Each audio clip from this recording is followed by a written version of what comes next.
Hello students, welcome to the class of physics. I am your lecturer physics Naresh Hussain Jamwa, and today we are going to discuss electric potential due to an electric dipole. अगर आपको याद होगा तो हमने electric potential का topic जब start किया था तो हमने electric potential due to single point charge जो है वो भी डिस्कस किया था। उसके बाद हमने मल्टीपल चार्जेस के लिए भी इलेक्ट्रिक पोटेंशियल को फाइंड आउट किया था, जिसे हम सुपरपोजिशन प्रिंसिपल कहते हैं। और आज जो है वो हम इलेक्ट्रिक पोटेंशियल को निकालेंगे एट अ पॉइंट, ठीक है, ड्यू टू इलेक्ट्रिक डाइपोल। आज हमारे पास इलेक्ट्रिक डाइपोल है, तो उस इलेक्ट्रिक डाइपोल से हम क्या करेंगे, एक पर्टिकुलर ऑब्जर्वेशन पॉइंट के ऊपर जो है वो इलेक्ट्रिक पोटेंशियल की वैल्यू को फाइंड आउट करेंगे। तो चलिए आज का टॉपिक स्टार्ट करते हैं। देखिए, इसके लिए पहले डायग्राम को जो है वो समझना जरूरी है। सपोज मेरे पास एक डाइपोल है,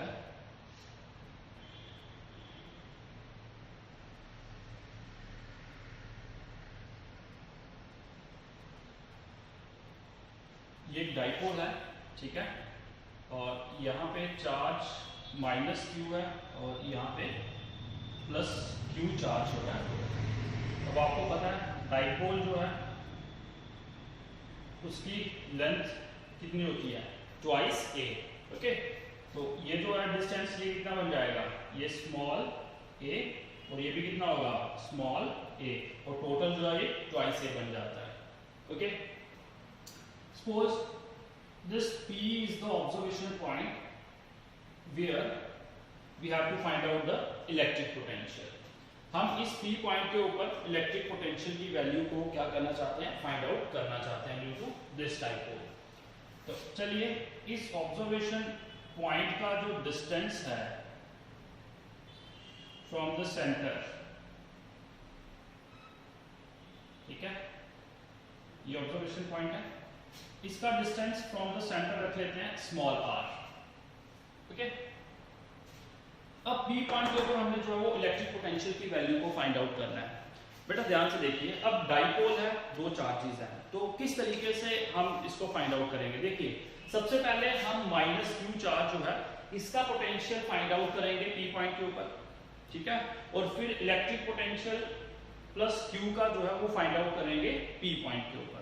दोनों का अलग अलग करेंगे और फिर दोनों को ऐड कर देंगे। सुपरपोजिशन प्रिंसिपल में जैसे मल्टीपल चार्जेस थे तो हम क्या कर देते थे, ऐड करते थे।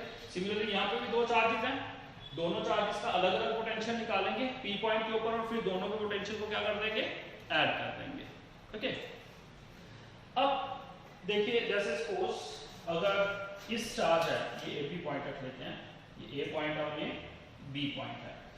अब इस चार्ज का पोटेंशियल निकालना है तो ये डिस्टेंस चाहिए कि नहीं चाहिए, ठीक है, तो ये डिस्टेंस आ गया।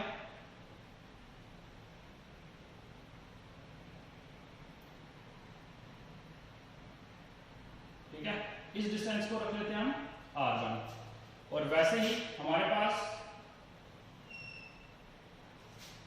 ये आ गया डिस्टेंस। जब हम इसका निकालेंगे तो ये डिस्टेंस रिक्वायर्ड है कि नहीं है, ठीक है, तो इस डिस्टेंस को रख लेते हैं R2। ओके, अब यहाँ पे थोड़ी सी मैं कंस्ट्रक्शन ड्रॉ करूंगा, ठीक है, वो थोड़ा सा ध्यान से देख लेना, जो इसमें इंपॉर्टेंट है। जैसे मैं इसको अगर एक्सटेंड करता हूं यहां तक, ये पॉइंट हमारा O पॉइंट है ना, ये सेंटर पॉइंट जो है डाइपोल का O, ठीक है, और ये इसको रख लेते हैं हम C। ये कंस्ट्रक्शन क्यों ड्रॉ करी, क्योंकि हमारे पास जो AP लेंथ है वो PC के बराबर है, ये और ये लेंथ क्या होगी, बराबर होगी, ठीक है। और वैसे ही सेम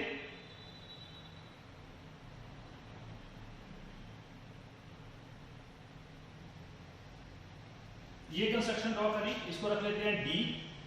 अब इस केस में PD जो है वो PB के बराबर है, ठीक है, ये लेंथ इस लेंथ के बराबर है और ये वाली लेंथ जो है वो इस लेंथ के बराबर है। ओके, अब चलिए, अब हम क्या करेंगे, इलेक्ट्रिक पोटेंशियल को जो है वो फाइंड आउट करेंगे। लेकिन यहाँ पे हमारे पास देखिए, ये AP का डिस्टेंस है, PO का डिस्टेंस भी है R, ठीक है, PB का डिस्टेंस भी है R2, लेकिन ये जो कंस्ट्रक्शन ड्रॉ करी हमने OC या फिर OD, इसका डिस्टेंस नहीं है, तो इसके डिस्टेंस को हम क्या कर सकते हैं, फाइंड आउट कर सकते हैं। तो बेटा अगर मैं ये जो एंगल है, इस एंगल को रख लेता हूं मैं थीटा, ऑब्वियस है ये एंगल भी क्या बन जाएगा, थीटा।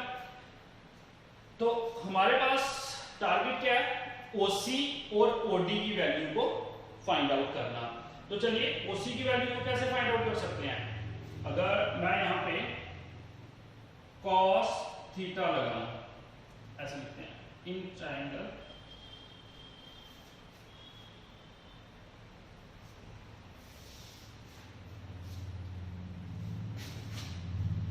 इन ट्रायंगल कौन सी, ये वाली OCA, ठीक है, ये आपका 90 डिग्री होगा, ठीक है, ये आपका थीटा है। इन ट्रायंगल ACO cos का फॉर्मूला लगाएं, cos theta is equal to, cos क्या होता है, बेस अपॉन हाइपोटेन्यूज, तो बेस क्या है यहाँ पे OC अपॉन ये बेस है, और हाइपोटेन्यूज कौन सा है, ये वाला, ठीक है, ये 90 डिग्री है तो 22 होगा, और ये आपका हाइपोटेन्यूज है OA। हमें वैल्यू किसकी निकालनी है, OC की, तो ऐसे लिख सकते हैं OC is equal to OA cos theta and OC is equal to OA। What is the value of OA, OA की वैल्यू क्या है, स्मॉल a, बेटा ये सेंटर से जो डिस्टेंस है ये a है ना, तो ये आ जाएगा small a cos theta. OC की वैल्यू निकाल ली। सिमिलरली इसी तरीके से आप किसकी वैल्यू, OD की वैल्यू भी निकाल सकते हो। बेटा देखो OD में भी आपके पास क्या है, ये 90 डिग्री है, यहाँ पे भी cos लगाओगे तो आपके पास क्या बनेगा, बेस OD अपॉन OB, तो यहाँ पे भी OD की वैल्यू निकालोगे तो OB A है तो A cos थीटा ही बनेगा। तो सिमिलरली आपके पास जैसे ये निकाला सेम वैसे ही इसको भी निकाल सकते हो आप। OD की वैल्यू भी क्या आएगी, OD is equal to A cos theta, तो दोनों की वैल्यूज क्या आई, सेम। चलिए OC और OD की वैल्यू हमें मिल गई। हमने क्यों निकाला इसको, क्योंकि ये वैल्यूज जो है ये आगे यूज होंगी, इसलिए हमने इनको यहाँ पे निकाल दिया। तो चलिए अब हमने क्या करना है, पोटेंशियल फाइंड आउट करना है, किसका, -q का इसके ऊपर, ठीक है। चलिए इलेक्ट्रिक पोटेंशियल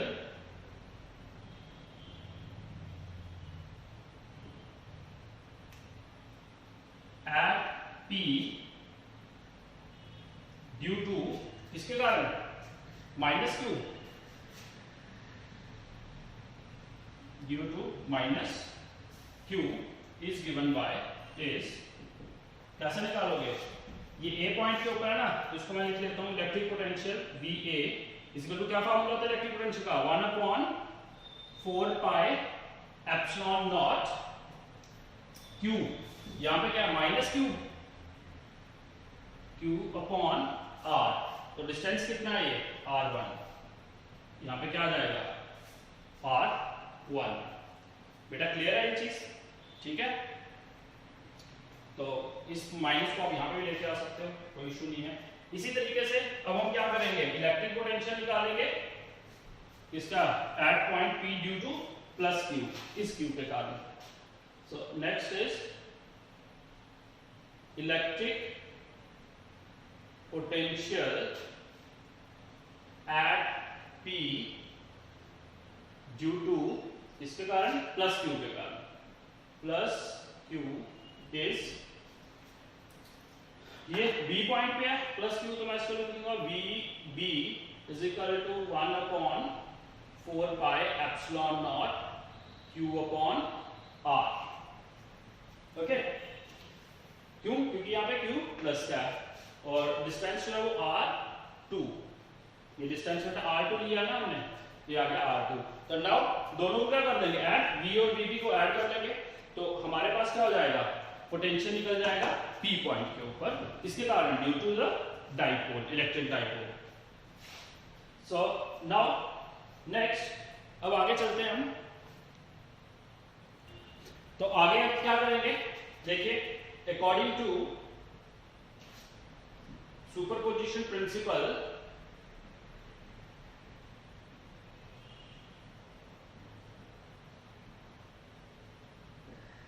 क्या होगा, electric potential at P, electric potential at P due to dipole is, अब दोनों को ऐड कर देंगे इलेक्ट्रिक पोटेंशियल में, तो ये बन जाएगा V is equal to VA plus VB, क्योंकि हमें दोनों को क्या करना है, इंडिविजुअली हमने इसका भी पोटेंशियल निकाल लिया और इसका भी पोटेंशियल निकाल लिया, तो जब दोनों को ऐड कर देंगे तो वो पूरे डाइपोल का पोटेंशियल जो है वो आ जाएगा। चलिए VA और VB की वैल्यू को क्या कर लेंगे, पुट कर लेंगे, तो देखते हैं क्या आंसर आता है। क्या आ जाएगा, V is equal to VA की वैल्यू क्या है 1/4πε0 माइनस Q अपॉन R1। अगर आप देख रहे हो Q अपॉन 4πε0 दोनों में कॉमन है, तो मैं क्या कर लूंगा, उसको बाहर निकाल लेता हूं, 1/4πε0, ठीक है, और Q जो वो भी आपके पास क्या है, कॉमन है, देख रहे हो वहां पे भी Q है। अब माइनस है तो माइनस को भी हम क्या कर लेंगे, कॉमन, चलो रहने उसको कॉमन नहीं लेते हैं, तो ये बन जाएगा, क्या आ जाएगा, माइनस, ये माइनस का आएगा -1/R1 प्लस 1/R2। क्लियर है ये चीज, ठीक है। तो अब नेक्स्ट इसको जो देखिए, अब यहाँ पे ये जो रिजल्ट आया, चलो इसको हम ऐसे लिख सकते हैं ना, अगर बेटा मैं इसको ऐसे लिख दूं, इसको रब कर दूं मैं यहाँ से, ये चीज रब कर दूं,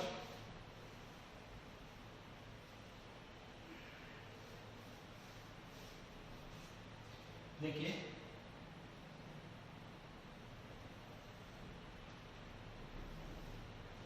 अब यहां से मैं यहाँ पे आ रहा हूं, इसको मैं ऐसे लिख सकता हूं, V is equal to Q upon 4πε0 1/R2 minus 1/R1, ऐसे लिख सकता हूं ना, क्योंकि माइनस वाला उस तरफ लेंगे, प्लस वाला इस तरफ लेंगे। अब देखिए हमारे पास R1 और R2 की जो है, ये तो हमारे पास सामने ये नहीं है, लेकिन इनकी वैल्यू हमारे पास अवेलेबल नहीं है, तो हमें क्या करना पड़ेगा, पहले R1 और R2 की वैल्यू को फाइंड आउट करना पड़ेगा। तो अब हमारा टारगेट जो है वो क्या है, R1 और R2 की वैल्यू को फाइंड आउट करना, ठीक है। तो चलिए अब R1 और R2 की वैल्यू को किस तरीके से आप फाइंड आउट कर सकते हो, किस तरीके से फाइंड आउट कर सकते हो, देखिए इधर डायग्राम को देखना, पहले R1 को निकालते हैं, here R1 is equal to, बेटा ये जो R1 है ये किसके बराबर है, PC के बराबर है। मैंने आपको बताया ना कि ये डिस्टेंस PA का डिस्टेंस जो PC के बराबर है, तो मैं लिख सकता हूं R1 is equal to PC, okay. अब ये जो PC है, PC को मैं क्या लिख सकता हूं, PO plus OC, PO plus OC, बेटा PO प्लस OC, ओके। तो what is the value of PO, R, ये जो डिस्टेंस है ये R रखा हुआ है, ये आ जाएगा R प्लस OC, OC की वैल्यू हमने पीछे निकाली ना बेटा, इधर मैंने OC और इसकी OC की वैल्यू और OD की वैल्यू निकाली थी, क्या थी, क्या वैल्यू थी बेटा, A cos थीटा, ओके। इसी तरीके से आप क्या कर सकते हो, ये R1 की वैल्यू आ गई, इसी तरीके से आप क्या कर सकते हो, R2 की वैल्यू जो है उसको भी फाइंड आउट कर सकते हो। तो चलिए अब हम क्या करेंगे, R2 की वैल्यू को फाइंड आउट करेंगे। Similarly R2 is equal to, अब देखिए R2 ये है ना PB किसके बराबर है, PD के बराबर। मैंने बताया ना कि P और D का डिस्टेंस जो है वो PD के बराबर है, तो अब जो PB है मतलब R2 है, R2 किसके बराबर है, PD के बराबर है, PD which is equal to, तो PD को अगर मैं ऐसे लिखूं OP माइनस OD, OP में से OD को माइनस कर लेंगे तो PD बचेगा, तो इधर आ जाएगा OP minus OD which is equal to, OP की वैल्यू कितनी है, what is the value of OP, that is R, small r, minus OD की वैल्यू हमने निकाली थी ठीक है। तो ओडी की वैल्यू कितनी थी, same a cos theta, a cos theta. So this is the value of R2. Now put these values R1 and R2 into this equation. Okay, तो आपके पास क्या आएगा ये, now इक्वेशन फर्स्ट, उसको इक्वेशन बना लो। ये जो है आपके पास, इसको मैं रब कर दूं यहाँ से, बेटा इसको नोट डाउन कर लो। ये इस तरफ का अगर आप करना चाहते हो या फिर स्क्रीनशॉट ले लो इसका, या वीडियो पॉज करके नोट डाउन कर सकते हो।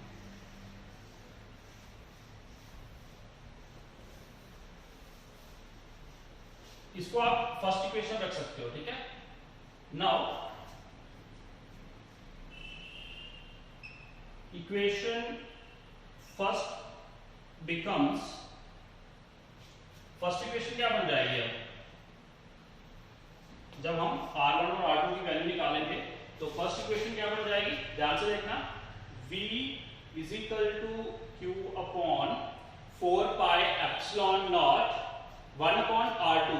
R2 की वैल्यू ये है, ये आ जाएगा 1 अपॉन R2 कितना है, R minus A cos theta, okay, minus 1 upon R1, R1 है, R1 कितना है, R plus A cos theta, okay, ये चीज क्लियर है। चलिए अब हम क्या करेंगे, क्रॉस मल्टीप्लाई कर देंगे और उसके बाद हम एलसीएम को निकाल लेंगे। v is equal to q upon 4 pi epsilon naught, इसको इधर ले जाएंगे तो हो जाएगा r plus a cos theta, ये माइनस है तो माइनस, ये इधर जाएगा तो r माइनस और minus plus a cos theta upon, अब एलसीएम भी आएगा। अब देखना a minus b, a plus b का क्या फार्मूला होता है, a square minus b square, तो यहाँ पे वो फार्मूला लग जाएगा और यहाँ पे आ जाएगा r square minus a square cos square theta, ठीक है। ये ध्यान रखना, ये कौन सा फार्मूला लगाया है यहाँ पे, a minus b, a plus b, a minus b और a प्लस बी क्या होता है, a square minus b square, तो यहाँ पे भी a square minus b square हो गया, ओके। ये माइनस का आ रहा है, ये प्लस का कैंसिल हो गया और आपके पास पीछे क्या वैल्यू बची, v is equal to q upon 4 pi epsilon naught a cos theta plus a cos theta, twice a cos theta, ये आ जाएगा twice a cos theta upon r square minus a square cos square theta, okay. ये result जो है ये आपके पास आ गया। अब इसमें एक चीज देखिए, यहां पे इस इक्वेशन में आपके पास q इंटू ट्वाइस a बन रहा है कि नहीं बन रहा है, जैसे ये देखते हो आप, v is equal to q into twice a, ये वाला, ठीक है, अपॉन 4 पाई एप्सिलॉन नॉट, इधर क्या बचेगा सिर्फ cos theta upon r square minus a square cos square theta. तो q इंटू ट्वाइस a क्या होता है, अगर आपको याद होगा तो हमने इसको पढ़ा हुआ है, q into twice a electric dipole movement, जिसे हम p से डिनोट करते हैं। तो मैं इसकी प्लेस पे q इंटू ट्वाइस a की प्लेस पे p को लिख सकता हूं, ओके।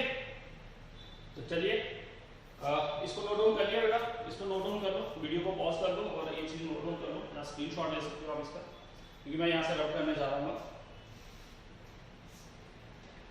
तो ये क्या बन जाएगा, कर दो रब इसको,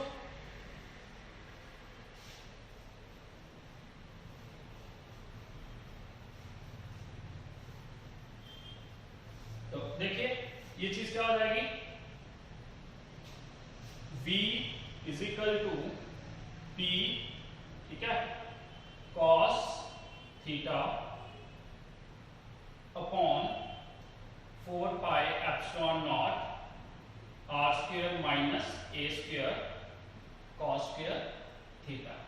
So this is electric potential at a point P due to electric dipole. ठीक है, हम इधर आप मैग्नीट्यूड भी लिख सकते हैं, क्योंकि डायरेक्शन की हम बात नहीं कर रहे हैं, तो फिलहाल हम इसको v equal to p cos theta upon 4 pi epsilon naught r square minus a square cos square theta. ये आपके पास जो है electric potential due to electric dipole की एक्सप्रेशन जो है वो बताई गई है। ओके, क्लियर है ये चीज? ठीक है, आप इसको एक तरीके से और भी लिख सकते हो, जैसे ये cos थीटा है ना, ये v is equal to cos को, cos में क्या होता है डॉट प्रोडक्ट, अगर मैं इसकी वेक्टर फॉर्म लिखूं तो होगा p vector dot r cap, क्योंकि डॉट प्रोडक्ट cos थीटा था तो वो क्या बन जाएगा आपके पास डॉट प्रोडक्ट बन जाएगा। ठीक है, तो ये dot r cap upon,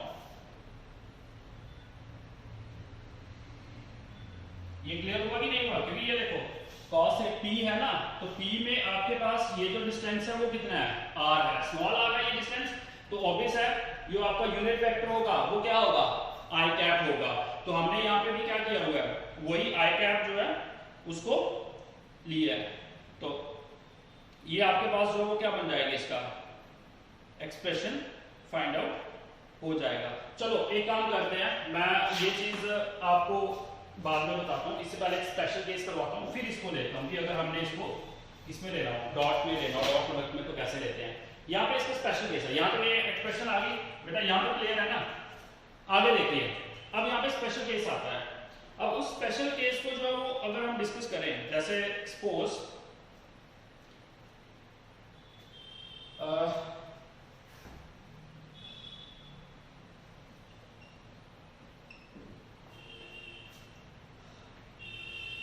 if ये जो थीटा है, अब इसके ऊपर बात करेंगे।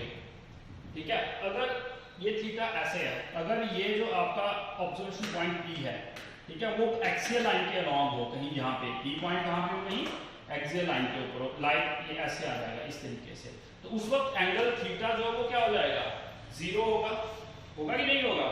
तो अगर एंगल क्या हो जाए जीरो हो जाए, इफ मैं इधर स्पेशल केस में क्या आएगा, if theta is equal to 0 degree, that is P lies on axial line, अगर थीटा 0 हो जाए, ठीक है, मतलब ऑब्जर्वेशन पॉइंट कहीं एक्सियल लाइन पे आएगा अगर, तो थीटा क्या हो जाएगा 0 हो जाएगा, तो उस वक्त जो है वो आपके पास इक्वेशन क्या बनेगी वो चीज फाइंड आउट करनी है। तो देखिए हम cos को यहाँ पे क्या पुट करेंगे 0, तो आपके पास ऑब्जर्वेशन क्या बनेगी v is equal to p cos 0 1, ये 1 हो जाएगा upon 4 pi epsilon naught r square minus a square. Okay, ये चीज क्लियर है? तो वही चीज अब ये आपके पास इक्वेशन बन जाएगी जब आपके पास ऑब्जर्वेशन पॉइंट जो है वो किसके अलोंग होगा, अगर एक्सियल लाइन के अलोंग होगा। ठीक है, सिमिलरली अब बेटा ये चीज ध्यान में रखना, क्योंकि जब न्यूमेरिकल्स आप सॉल्व करोगे तो उस वक्त आपको बताया गया होगा कि जो ऑब्जर्वेशन पॉइंट कहाँ पे है, तो उस वक्त आप डायरेक्ट ये फार्मूला लगा सकते हो। ठीक है, ये चीज पूरा फार्मूला लगाने की ज्यादा फार्मूला लगाने की जरूरत नहीं होती है। ये आगे क्लियर है? अगर हमारे पास थीटा 0 हो तो ऑब्जर्वेशन पॉइंट पे जो पोटेंशियल है वो क्या होगा, ये होगा।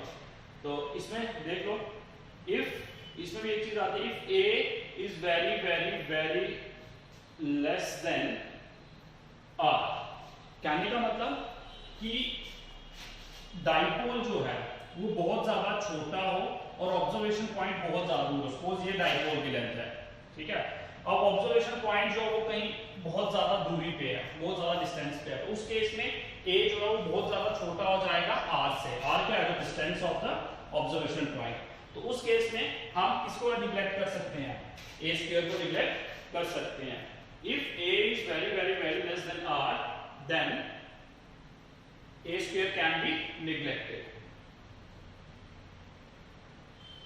Okay, तो अगर a स्क्वायर जो है वो निगलेक्टेड हो गया तो हमारे पास इक्वेशन क्या बन जाएगी, v is equal to p upon 4 pi epsilon naught r square. Okay, ये आ जाएगा। क्लियर है चीज। उसके बाद नेक्स्ट आता है कि if theta is 90 degree, second case क्या आता है, if theta is equal to 90 degree that is P lies on equatorial line।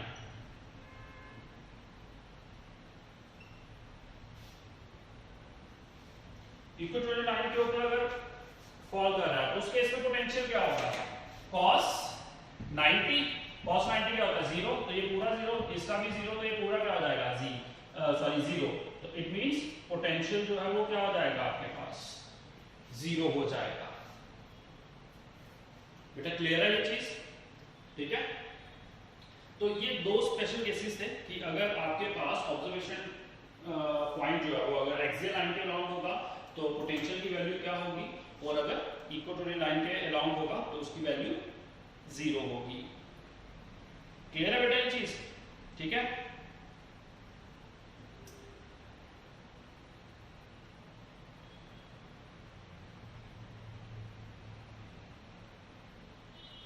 Okay, तो ये आ गए स्पेशल केसेस।